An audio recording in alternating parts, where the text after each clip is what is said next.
So my first question is for Tom, actually. I want to know where this idea came from. What exactly inspired you to create Class of '09? Well, I had to kind of pass the inspiration a little bit off to a really incredible podcast. And she was a retired FBI. She's a retired FBI agent, and she was a consultant on the show called Jerry Williams. And she had decided post-retirement, and actually it was to kind of, I think one of the impulses was to actually bring in people that might not have wanted to join the FBI join the FBI.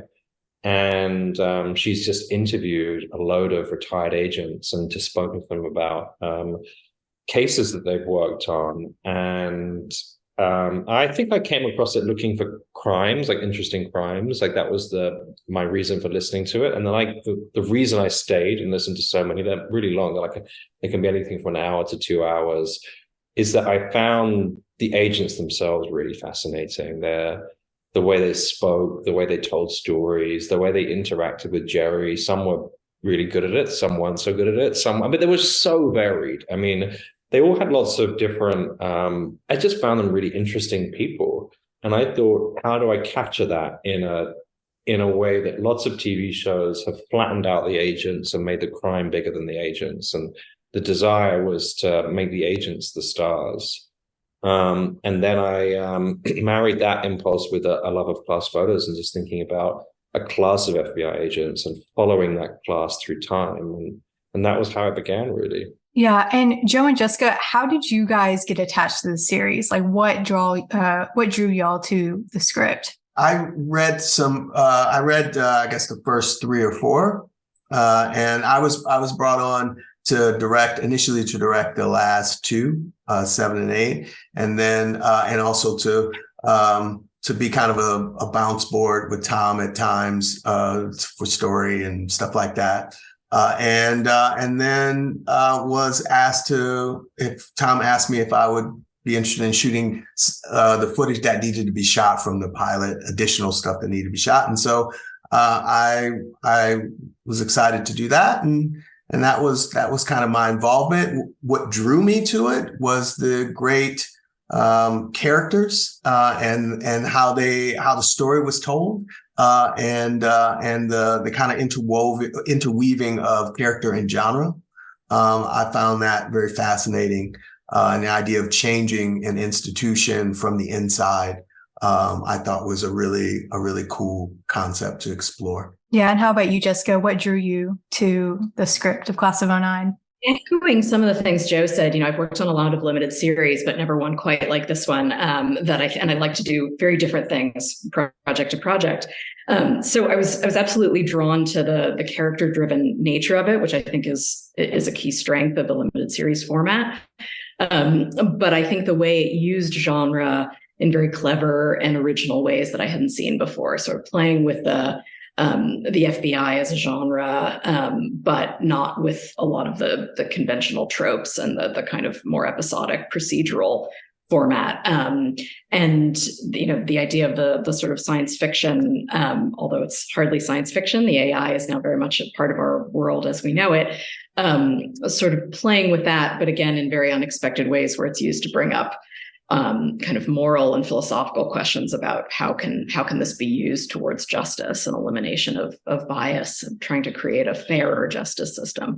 I thought those were all things that I hadn't seen before within the genres that it's playing with. So I think that was all part of the draw for me, as well as great performances. I came to the project fairly late compared to certainly Tom, who originated, and Joe, who was a director on it. So for me, it was really seeing some of the strengths of the performances that was already in the material that was so compelling. I'm past, Joe's present, and Jessica's future with the 3 timelines. There you go. It's all one big puzzle piece. That's what it is. Yeah. And going off of what Jessica said, Tom, AI, it's such a very real thing in our lives and everybody's lives, whether we like it or not. And it's kind of terrifying to watch that on screen because it's like, this is the possibility of what it could be. So how did you use the reality of AI to sort of drive this fear and the narrative of the show? Yeah, I mean, we've been lucky with the timing, and that has become this phenomenon very recently. When we started and looking at it, it was a little bit more abstract and theoretical. But one of the things that's really interesting about AI is that we thought the technology will take the jobs where you're, turning widgets and you're using physical stuff. And actually, we've always thought, well, we'll keep the intellectual, the thinking side of it. And actually, what AI is much more likely to do is take that side of it and leave us with the moving and the physicality. And I just hadn't seen that done with law enforcement, where it would be much better investigating than investigators. And then it does all the thinking. And you just have a bureau where the agents given this suspect, and they go and arrest them because they haven't done all of the work. And I thought that was a really interesting stance. And then this fact is, how long can you put up with a system that is not producing results? So we weren't coming into it from a point of view of fear and a kind of nightmarish vision of the future. We were coming in saying, this is really exciting, this technology. It could do something that is good, like, all of the facts and the case files that are missed and not read, and the dots that aren't joined, which is partly why just due for exhaustion and overwork and people not, people being people. And how could you bring in a system that ends that and starts to solve some of these cases that have been solved for 30 years? And so we came in actually saying this system is brought in with idealism and hope. And so it was coming in with a really positive energy and exploring that point of view. So that made it very exciting, actually, rather than dystopian. It wasn't a dystopian vision of it. Yeah. And, we talked about briefly, there's a timeline, there's a past, and there's a present, and there's a future. And I wanted to ask you, Joe, the timeline, it's so intricate because it's just a big chunk of these characters' lives. You got to tell decades of these characters' lives throughout the series.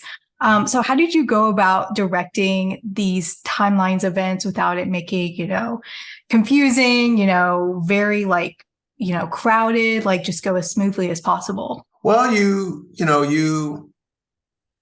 I would say a couple things. When you're in the moment, you're working in the moment. So you're trying to ground what you're shooting and what's happening. You have an understanding of where the characters are in the past and where they are in the future and where they are in the moment. And you kind of try to keep track of that, keep track of their relationships. But a lot of what you see in the episodes was, we shot all of this material. We had, a strong sense of what we wanted to do based on Tom's scripts. But then we got all the material, and then we, Jess and Tom and we were all together figuring out then what was the way to have the scenes have a conversation with each other, the best way to tell the story that we want to tell. So, in the moment while we were shooting, absolutely, we had a sense, but then, you're taking all of the material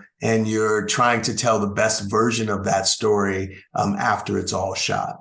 And so that was the way we went about it. Yeah. It's a really great show from what I've seen from the first 4 episodes, and I have to let y'all go, but thank you guys so much for speaking to me today, and very excited for the show to come out soon. Very kind. Thank you guys. Y'all have a nice day.